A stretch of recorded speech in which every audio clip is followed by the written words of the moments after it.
Now, this is going viral. Apparently, these gentlemen paid over $3,000 in order to attend a 4-day retreat in Montana where they, and I quote, I'm not kidding, they unleashed their primal power.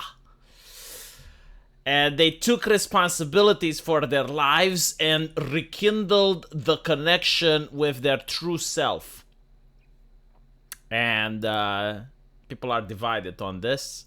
We got 4.1 million views. Yeah, I mean, this is the type of thing that bourgeois, white, upper middle class people do. You know, when you have too much money and you experience a lot of things in life, eventually you find the need of doing this. I find it interesting that you can basically tell which class people come from by how they're reacting to this. Working class people, and especially people that have financial difficulties and don't have a rich mommy and daddy to pay for their rent, are looking at this with dismay. Like, really? Like, why not do something? I mean, it's $3,000. I mean, you can actually just go to a gym, or you can go on a farm and actually help the farmer, and you would probably get similar results. But then you have like the upper bourgeois individuals that are looking at this and they're like, why are you criticizing it? This is amazing. And part of it is ideological, right? Because you have like the bullshit where it says that men aren't allowed to cry. And it's like, I'm sorry, men aren't strong female characters in Hollywood movies. Like, those aren't allowed to cry.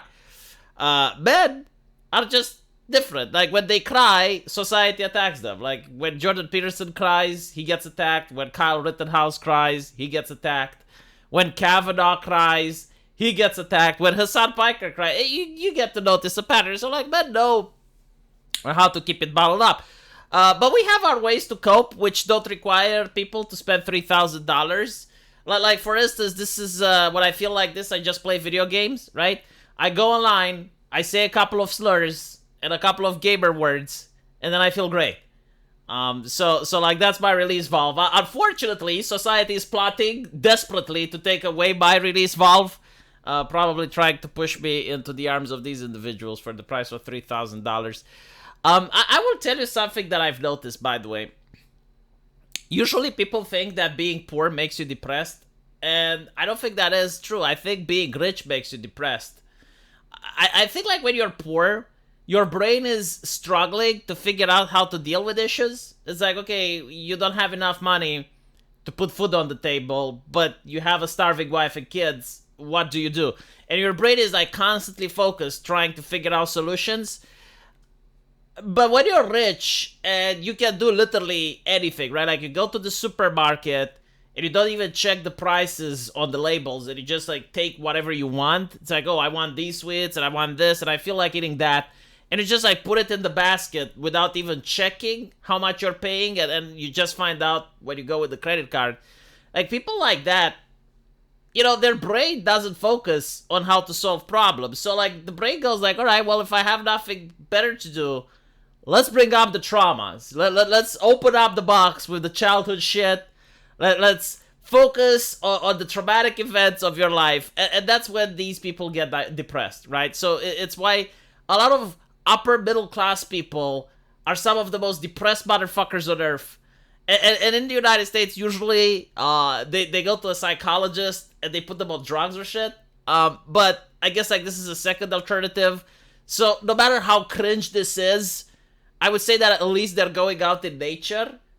I don't know if this is like some bizarro cult or something like this. Like there is a possibility when I saw this. You know, like, this is like, you can cure your depression and be in contact with your true self without this. Like this seems a little bit too spiritual, in my opinion. And you know, like, there may be an answer to this. Like, without religion, people do have a need for spirituality. So like, maybe this is what fills that gap, what fills the void. Because like, another interesting thing between people who are poor and people who are upper middle class is the concept of purpose, right? So like, when you're poor, again, like, your purpose is to put food on the table. But when you're upper middle class and you have access to everything and you already gain everything, there's not that much purpose in life, and usually like that used to be filled by religion, but now atheism is in, so they do have a need for spirituality. They do have a need for stuff like this,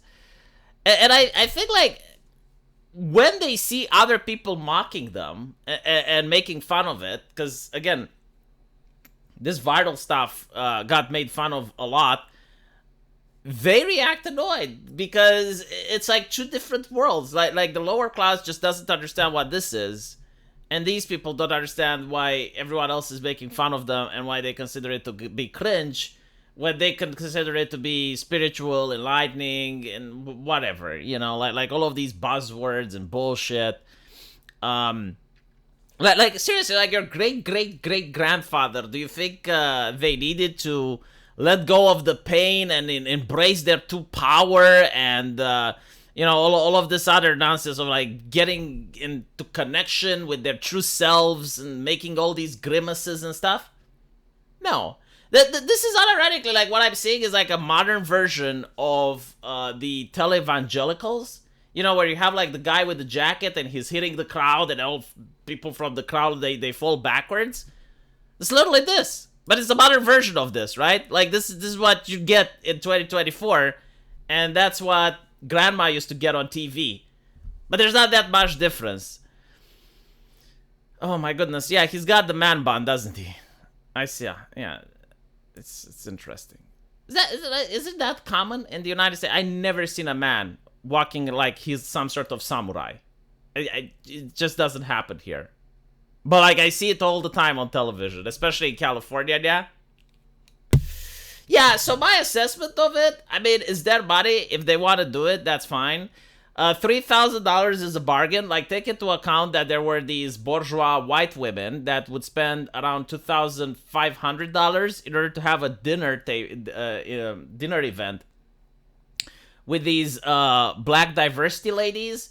And what they would do is they would shame the white women for not being progressive enough, for having too much privilege.